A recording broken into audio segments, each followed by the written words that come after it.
ഇന്നലെ ശരിക്ക് ചെന്നൈയുടെ ഒരു കമ്പാക്ക് മാത്രമല്ല കേട്ടോ, അതിന്റെ ഇടയിൽ ഒരു മാച്ചിനെ കുറിച്ച് പറയാൻ തന്നെ വിട്ടുപോയി.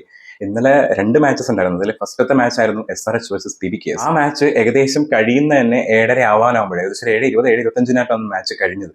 മാച്ച് കഴിഞ്ഞ കുറച്ച് കാര്യങ്ങളൊക്കെ കണ്ടു കഴിയുമ്പോഴേക്ക് തന്നെ അടുത്ത മാച്ച് സ്റ്റാർട്ട് ആയി, നമ്മുടെ ചെന്നൈയുടെ മാച്ച്. അപ്പൊ അതുകൊണ്ട് തന്നെ അതും ഫസ്റ്റ് ബാറ്റ് ചെന്നൈക്ക് തന്നെ. അപ്പൊ എന്തായാലും നമ്മൾ അറിയാലോ, സഞ്ജുവിന്റെ ബാറ്റിംഗ് ഉണ്ടാവും, ഓപ്പണിംഗ് തന്നെയാണ് ഇറങ്ങുന്നത്. അപ്പൊ എന്തായാലും അത് കാണണം എന്നുള്ളൊരു ഭയങ്കരമായിട്ടുള്ള എക്സൈറ്റ്മെന്റ് ഉണ്ടായിരുന്നു. അപ്പൊ അതുകൊണ്ട് മറ്റേ മാച്ചിനെ കുറിച്ചൊന്നും പറയാൻ പറ്റിയില്ല. ശരിക്കും ഇന്നലത്തെ ആ ഒരു മാച്ചും ഗംഭീര മാച്ചായിരുന്നു. കാരണം ഫസ്റ്റ് ബാറ്റ് ചെയ്ത SRH 219 റൺസ് എടുത്തിട്ടുണ്ടായിരുന്നു, 6 വിക്കറ്റ് നഷ്ടത്തിൽ. നമ്മുടെ അഭിഷേക് ശർമ്മ നല്ല വെടിക്കെട്ട് അടി തന്നെ അടിച്ചിട്ടുണ്ടായിരുന്നു, 8 സിക്സ് ഒക്കെ അടിച്ച് ഏകദേശം 74 റൺസ്.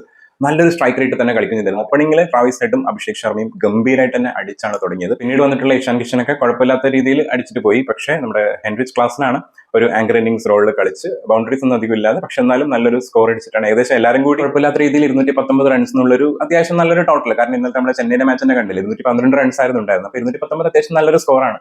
പക്ഷേ നമുക്കറിയാം PBKസിന്റെ ബാറ്റിംഗ് എന്ന് പറയുന്നത് അത്രയും സ്ട്രോങ് ആണ്, എന്നാൽ SRHന്റെ ബൗളിംഗ് അത്ര സ്ട്രോങ്ങും അല്ല, കുറച്ച് വീക്കും ആണ്. അപ്പൊ അതുകൊണ്ട് തന്നെ ചേസിംഗ് എന്ന് പറയുന്നത് വേണമെങ്കിൽ ജയിക്കാൻ പറ്റുന്ന രീതിയിലുള്ള ഒരു മാച്ച് എന്ന് തന്നെ പറയാം. അത് ഓൾറെഡി ഒരു പ്രഡിക്റ്റഡ് ആയിരുന്നു. കാരണം ശ്രേയസ് അയ്യർ ഉണ്ട്, പ്രഭ്സിമ്രാൻ ഉണ്ട്, പ്രിയാൻഷാരി ഉണ്ട്. ഒരാൾക്ക് തന്നെ കളി ജയിപ്പിക്കാൻ പറ്റുന്ന പ്ലേയേഴ്സ് ആണ് ശരിക്കും പഞ്ചാബ് കിങ്സിലുള്ളത്. 219 റൺസ് എന്ന് കേൾക്കുമ്പോൾ തന്നെ നമുക്കറിയാമല്ലോ, നന്നായിട്ട് തന്നെ ബൗളേഴ്സ് ഒക്കെ അടി വാങ്ങിയിട്ടുണ്ടാവും എന്നുള്ളത്. പഞ്ചാബിന്റെ ബൗളേഴ്സിൽ എല്ലാവരും നല്ല രീതിയിൽ തന്നെ അടി വാങ്ങിയിട്ടുണ്ടായിരുന്നു. മുൻപന്തിയിൽ നമ്മുടെ ഹർഷദീപ് സിംഗ് ഉണ്ടായിരുന്നു, ഏകദേശം 50 അടിച്ചിട്ടുണ്ടായിരുന്നു ആള് 4 ഓവറിൽ. പക്ഷേ 2 വിക്കറ്റ് എടുത്തിട്ടുണ്ടായിരുന്നു. ബാട്ട്ലെറ്റ് ആണെങ്കിൽ കുഴപ്പമില്ലാത്ത രീതിയിൽ പിന്നെ ഉള്ളൊരു ബോളറാണ്. പക്ഷേ ഇന്നലെ ഏറ്റവും സർപ്രൈസിംഗ് ആയിട്ട് ബോൾ ചെയ്തത് നമ്മുടെ ശശാങ്ക് സിംഗ് ആണ്. കാരണം 3 ഓവറിൽ വെറും 20 റൺസ് വിട്ടുകൊടുത്തിട്ട് 2 വിക്കറ്റ്, ഏകദേശം 6 പോയിന്റ് സംതിങ് ആ ഒരു എക്കണോമിയിൽ കിട്ടലായിട്ട് ബോൾ ചെയ്തും. ഏറ്റവും ഇമ്പോർട്ടന്റ് ആയിട്ടുള്ള 2 വിക്കറ്റ് തന്നെയാണ് ശശാങ്ക് സിംഗ് എടുത്തതും.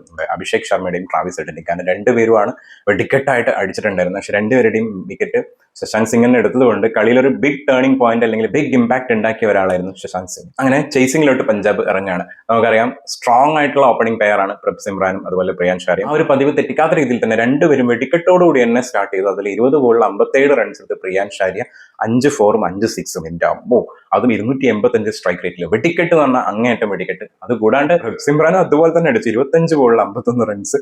അവിടെ 4 4ഉം 4 6ഉം. അതായത് ഭയങ്കര ഒരു ബാലൻസിങ് ആയിട്ടുള്ള ഒരു കളി എന്ന് പറയാം. അതായത് 4നോ 6നോ പരിഭവം ഇല്ലാത്ത രീതിയിൽ രണ്ടുപേരും ഒരേപോലത്തെ അടികൾ. അത് പ്രിയാൻഷാരി 5-5 ആണെങ്കിൽ ഇവിടെ 4-4 എന്നുള്ള രീതിയിൽ.